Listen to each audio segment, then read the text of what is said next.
Discworld, Discworld, party time, excellent. Okay, that was stupid.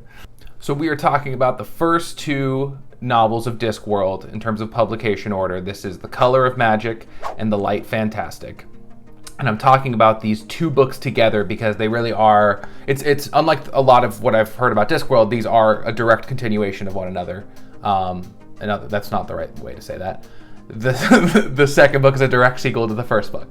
So they're both short books. They both feature the exact same main characters, and they basically tell one through line story in a lot of ways. So it makes sense to me that I'm just going to review them together, group them together, and talk about them together before I get to the third book, which is going to be, from what I understand, a fairly big departure. Comes highly recommended by a lot of people in the old fantasy community. Shout out to Daniel Green, who put it as number one. I mean, obviously, not his number one's Wheel of Time, but his other number one. How does one talk about Discworld? So, okay, like, really common advice for Discworld is don't start with the first two books.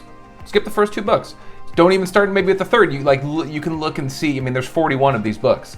You can kind of look at different lists and see, sort it by either like character or by theme or just different jumping off points. But I'm a disobedient fuck, so I was like, no, I'm going to start at the beginning. Like, that's how I read series. I start at the beginning. And I kind of just thought, well, these are short books. I'll get through the first two books, and even if I hate them, I'll just keep going. Because everyone says don't start with the first two books. I really liked these first two books. I don't know why people say this. I guess maybe if you're not into the Douglas Adams vibe of things, then maybe this isn't going to do it for you. Because that is a direct comparison I would draw right away. I mean, if you like Hitchhiker's Guide, you're going to like Terry Pratchett's narrative voice in this. It is extremely similar. This irreverent, flippant, existential, absurdist kind of voice that these authors have.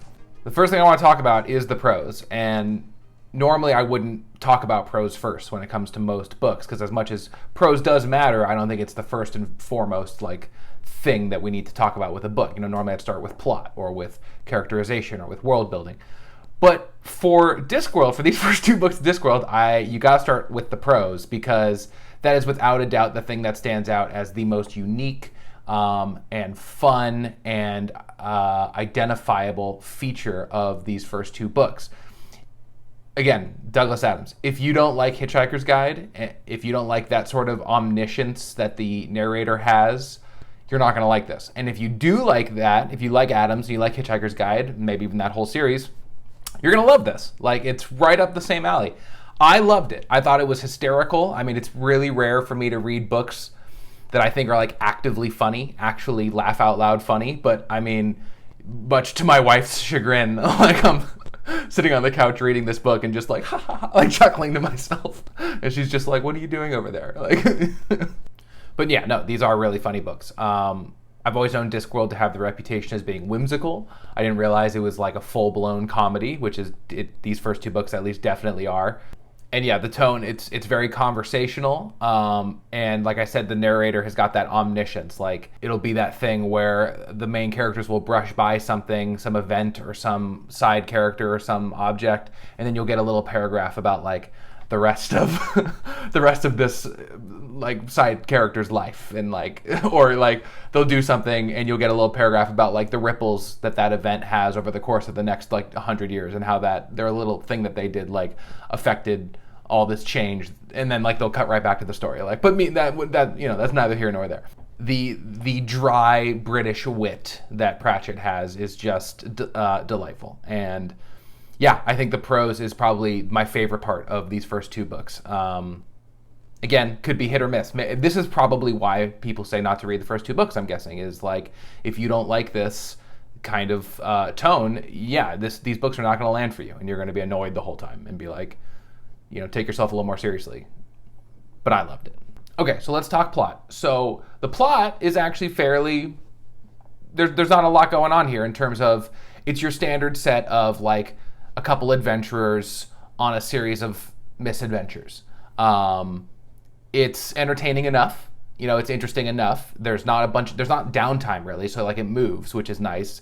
And even though there are a lot of various separate hijinks that the characters get into, there is one sort of through line narrative that goes through the first two books that is, I guess, like the bigger story of these two books, and I mean, compelling enough. I don't think the plot is anything to write home about.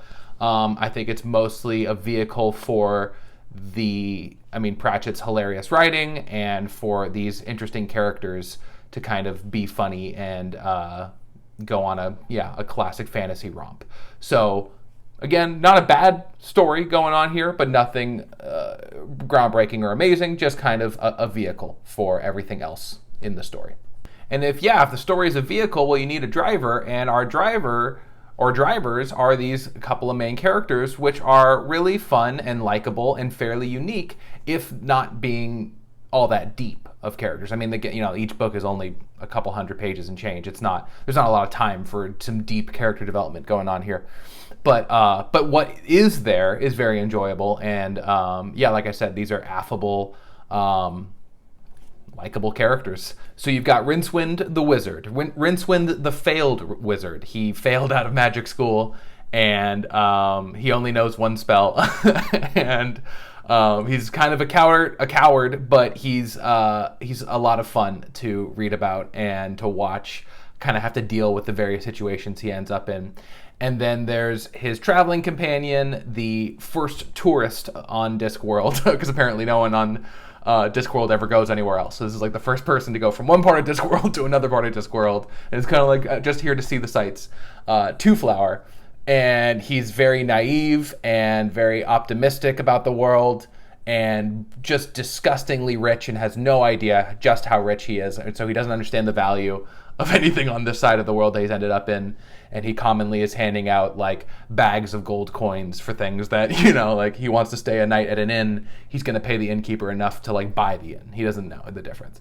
So there's this odd couple dynamic between Rincewind and Two-Flower, and they're a lot of fun to follow along with. And then a couple other really fun little things, like Two-Flower has luggage, and it's a sentient piece of luggage.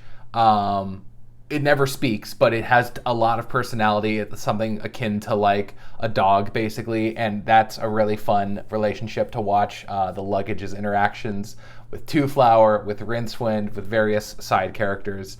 A very endearing set of luggage. Lots of personality stuffed into what is essentially a wooden chest. And then, and I've heard of this character because of various different reviews of this series, and I was instantly taken with him, and that is the personification of Death, who right away, even though he's not in the first two books all that much, he makes an impression immediately. It's just a really fun, funny, entertaining, unique take on the personification of Death. So yeah, in terms of characterization, I was pretty pleased. For a couple of short little novels, these were really fun characters to read about, and I enjoyed following them on their little journey. World building. So Pratchett's approach to world building in these first two novels is akin to we could say it's everything but the kitchen sink sort of thing. There's no lines being drawn here in terms of what is or is not going to be in this story. I would even say his world building is downright cavalier and just like endlessly inclusive and hilariously eccentric. There's things like the physics of the Discworld itself, which, as if you don't know, the Discworld is held on the back of a giant space tortoise who is holding 4 cosmic elephants who are holding the Discworld on top of them.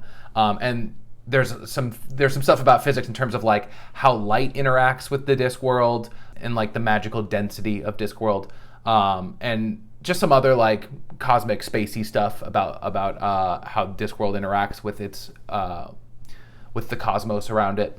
Then there's the irreverent nature of magic itself, which is like magic is somewhat sentient and has a kind of a mind of its own, right? And is just like a wild, silly, goofy, but intriguing system here. It's definitely not like anything else I've ever read in fantasy, which is really cool.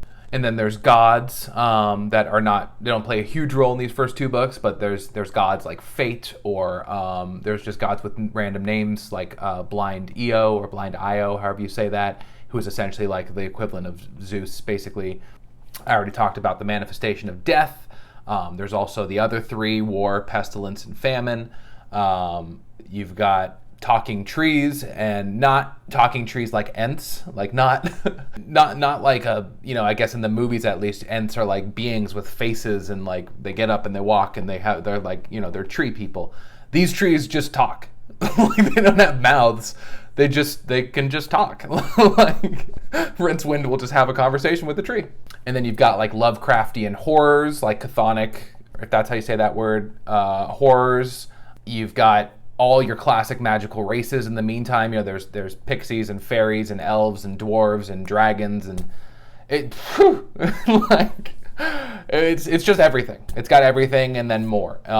So the world building itself is like I said, it's cavalier. It's you get the sense that at least in these first two books, Pratchett isn't taking himself all that seriously, but there's still like an engrossing and like undeniable momentum to the world building, where everything you learn about, you just kind of want to know more. And I highly doubt he's got some big fleshed out system that he's slowly revealing to us. It's probably more that he's just writing, and whatever's funniest or best for the moment is what happens. But I was digging it.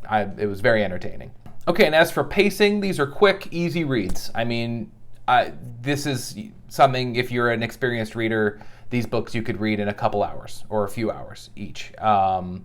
They're easy page turners. Again, there's no downtime really. You know, I've also been rereading Wheel of Time while I was reading these first couple, and I'm like not just rereading Wheel of Time, but like I've been in the slog, like books 7, 8, 9, 10, and Jesus, like it's just so refreshing to have a story that just moves, and when something's done, you just start the next thing, and you don't have to sit there reading just countless and endless descriptions of clothes and furniture and just kind of like people sitting around and nothing happening. We won't get into it. Let's not get into it. There's like these cutaways, right, that I sort of mentioned about, like things that you'll get paragraphs about stuff that has nothing to do with the story or our characters, just like little incidental pieces of information about, like I said, you know, the ripples of things that our characters do. But those are always quick and entertaining and fun and don't slow the story down at all. So yeah, really well paced, just fun fantasy romping. Themes, definitely existentialism and absurdism play heavily into these first two books.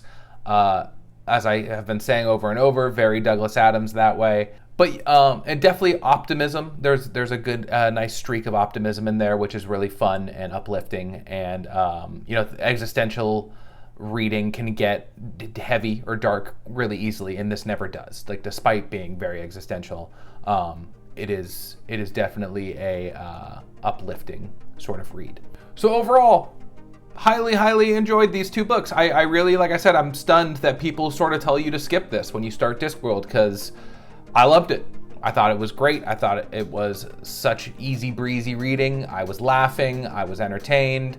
I'm excited about 39 more Discworld books to get through.